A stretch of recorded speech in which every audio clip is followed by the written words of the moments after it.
प्यारे भैया बहनों, सुप्रभात। आज हम हिंदी में पढ़ेंगे जहाँ चाह वहाँ राह। यानी कि जिस चीज़ की हमारी इच्छा होती है वहाँ हमें रास्ता स्वयं मिल जाता है। तो ये कहानी है एक अपंग लड़की की जो अपने हाथों से कोई काम नहीं कर पाती और सारा काम अपने पैरों से करती है। तो आप सब ध्यान से किताब में देखेंगे। मलमली धोती का बादामी रंग खिल उठा था। किनारों पर कसूती के टाँकों से पिरोई हुई बेल थी। पल्लू पर भरवां टाँके अपना कमाल दिखा रहे थे। सुनहरे रुफले बेल बूटों से जान आ गई थी मलमल में। इन बेल बूटों को सजाया था इला सचानी ने। इला की हिम्मत की अनूठी मिसाल है ये कढ़ाई के नमूने। जो मलमली धोती थी बादामी रंग की, उसको इला ने अपनी कढ़ाई से सजाया था।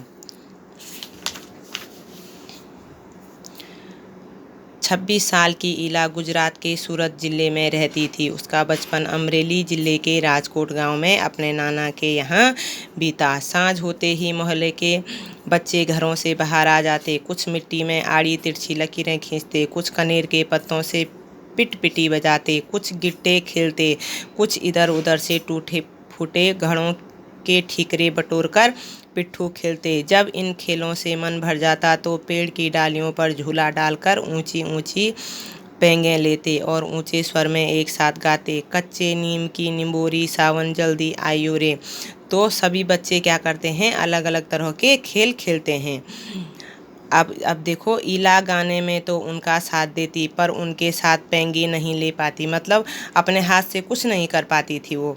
उनके साथ गाना तो गाती थी लेकिन जो डाल पर झूला डालकर पेंगे लेते हैं वो नहीं कर पाती थी। रस्सी पकड़ने को हाथ बढ़ाती मगर हाथ तो उड़ते ही नहीं थे। जब झूला झूलते समय रस्सी पकड़ने को हाथ उठाते हैं तो इला के हाथों से रस्सी नहीं पकड़ी जाती। वह चुपचाप एक किनारे बैठ जाती। मन ही मन सोचती, मैं भी ऐसा कुछ क्यों नहीं कर पाती हूँ। बच्चे भी चाहते कि इला किसी न किसी तरह तो उनके साथ खेल सके।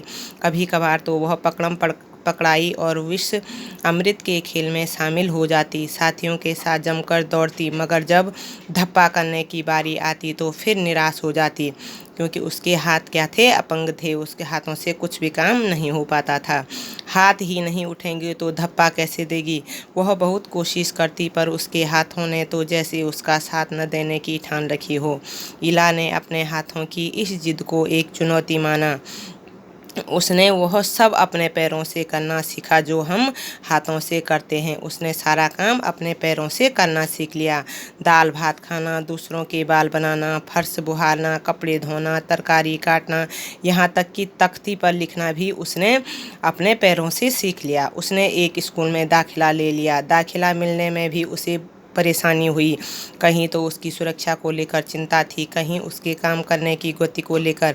किसी काम को तो वह इतनी फुर्ती से कर जाती कि देखने वाले दंग रह जाते, पर किसी किसी काम में थोड़ी बहुत परेशानी तो आती ही थी। वह परेशानियों के आगे घुटने टेकने वाली नहीं थी। उसने 10वीं कक्षा तक पढ़ाई की। वह 10वीं की परीक्षा पास नहीं कर पाई। इला को यह मालूम न था कि परीक्षा के लिए उसे अतिरिक्त समय मिल सकता है। उसे ऐसे व्यक्ति की सुविधा भी मिल सकती थी जो परीक्षा में उसके लिए लिखने का काम कर सके। उसको ये पता नहीं था कि उसे अतिरिक्त टाइम मिलेगा या ऐसा व्यक्ति भी मिल सकता है जो उसके लिखने का काम कर सके। इसलिए वो क्या हो गई, फेल हो गई। यह जानकारी इला को समय रहते मिल जाती तो कितना अच्छा रहता। उसे इस बात का दुख है, पर यहाँ आकर सब कुछ खत्म नहीं हो जाता। उसकी माँ और दादी काशीदाकारी करती थी। काशीदाकारी मीन्स कढ़ाई बुनाई का काम। वह उन्हें सुई में रेशम पिरोने से लेकर बूटियाँ उकेरते हुए देखती। न जाने कब उसने काशीदाकारी करने की ठान ली। अब इला ने अपनी दादी और माँ को काशीदाकारी करते हुए देखा। अब उसने भी अपने मन में ठान ली कि मैं भी यही काम करूँगी। यहाँ भी उसने अपने पैर के अंगूठों का सहारा लिया। दोनों अंगूठों के बीच सुई थामकर कच्चा रेशम पिरोना कोई आसान काम नहीं था। पर कहते हैं ना, जहाँ चाह वहाँ राह। जहाँ चाहत होती है वहाँ रास्ता स्वयं ही मिल जाता है। और उसने पैरों से काश्तकारी करने की ठान ली। उसके विश्वास और धैर्य ने कुदरत को भी झुठला दिया। 15-16 साल की होते होते इला काठियावाड़ी काश्तकारी में माहिर हो चुकी थी। किस वस्त्र पर किस तरह के नमूने बनाए जाएं, कौन से रंगों से नमूना खिल उठेगा और टाँके कौन से लगें, यह सब वह समझ गई थी। उसको सब पता चल गया था। 15-16 साल की उम्र में ही उसको सब मालूम हो गया था कि किस वस्त्र पर किस तरह की कढ़ाई करनी है। एक समय ऐसा भी आया जब उसके द्वारा काढ़े गए परिधानों की प्रदर्शनी लगी। इन परिधानों में काठियावाड़ के साथ साथ लखनऊ और बंगाल भी झलक रहा था। इला ने काठियावाड़ी टाँकों के साथ साथ और कई टाँके भी इस्तेमाल किए थे। पत्तियों को चिकनकारी से सजाया था, डंडियों को कांथा से उभारा था, पशु पक्षियों की ज्यामितीय आकृतियों को कसूती और जंजीर से उठा रखा था। ये सारे नमूने उसने कपड़ों पे बनाए थे।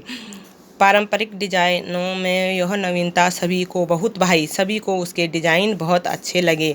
इला के पांव अब रुकते नहीं थे। आंखों में चमक, होठों पर मुस्कान और अनूठा विश्वास लिए वह सुनहरी रूपहली बूटियां उकेरते थकती नहीं थी।